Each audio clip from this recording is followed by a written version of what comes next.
So I really do hope you enjoyed that Mavic 3 Pro video. It was so much fun to actually film and create that.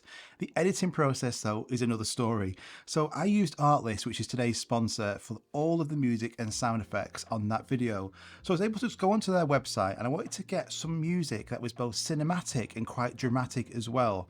So I typed in cinematic, and one of the latest songs that I've just added I thought was a perfect choice and fit for this type of video.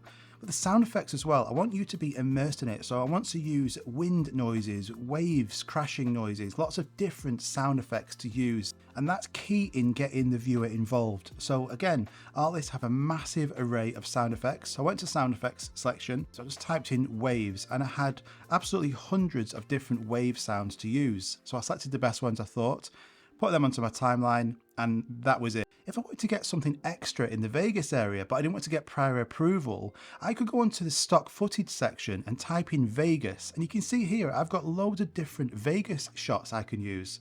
So over the Las Vegas Strip, I could just drag that onto the timeline and then use that 4K clip on my material. It's absolutely incredible. And I can use this on any of my social media platforms unlimited times. It's fantastic. Prices start at just $9.99, and if you want to go and check it out, you also get an extra 2 months free with my link. So it's all going to be at the top of the description down below. But having a sound licensing platform like Artlist is just going to make your life so much easier. But I really do hope you enjoyed that video. It was so much fun to make it. I do enjoy making these cinematic videos. So let me know in the comments down below your feedback. I can't wait to read it, and I'll see you guys on the next one. Bye bye.